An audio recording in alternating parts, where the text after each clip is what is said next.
ఎన్నికల్లో కూటమికి ఓటు వేశామని చెప్పడంతో తమ కుటుంబంపై దాడి చేశారని వైసీపీ కార్యకర్తల దాడిలో తీవ్రంగా గాయపడిన బాధితులు తెలిపారు.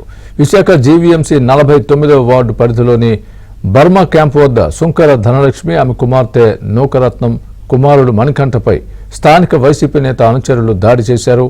ఓటు వేయలేదన్న ఒకే ఒక కారణంతో తనతో పాటు తన కుటుంబ సభ్యులపై విచక్షణారహితంగా దాడి చేశారని బాధితురాలు నూకరత్నం వాపోయారు. తన చెల్లి గర్భిణి అని కూడా చూడకుండా కడుపుపై తన్నారని కంటతడి పెట్టారు. ఓటు ఎవరికి వేయాలన్నది తమ ఇష్టమని, వాళ్ళు అసలు మనుషులేనా అని మండిపడ్డారు. దాడి చేసిన వారిపై కఠిన చర్యలు తీసుకోవాలని బాధితులు విజ్ఞప్తి చేశారు. లోకేష్ అనేసి ఉంటారు, వాళ్ళు వచ్చి ఇంటి దగ్గరికి వచ్చి వాటర్ బాటిల్ అడిగారు, ఇచ్చాను.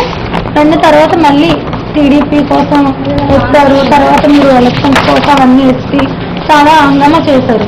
మేము కూడా సర్లే అని చెప్పేసి ఇంకా వాటితో మాకెందుకని చెప్పేసి ఇంకా లోపలికి వెళ్ళి ఇంట్లో కూర్చున్నాను.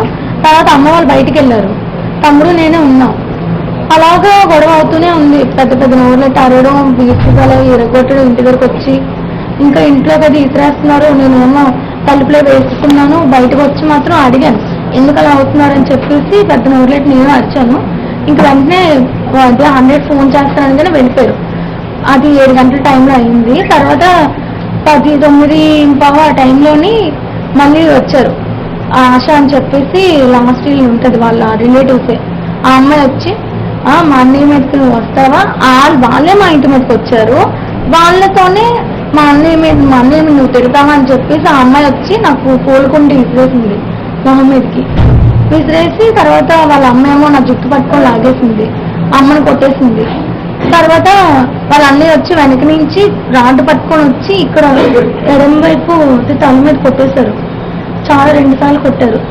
చెల్లినేమో కడుపుతో ఉంది, కడుపు మీద 2 సార్లు తన్నారు.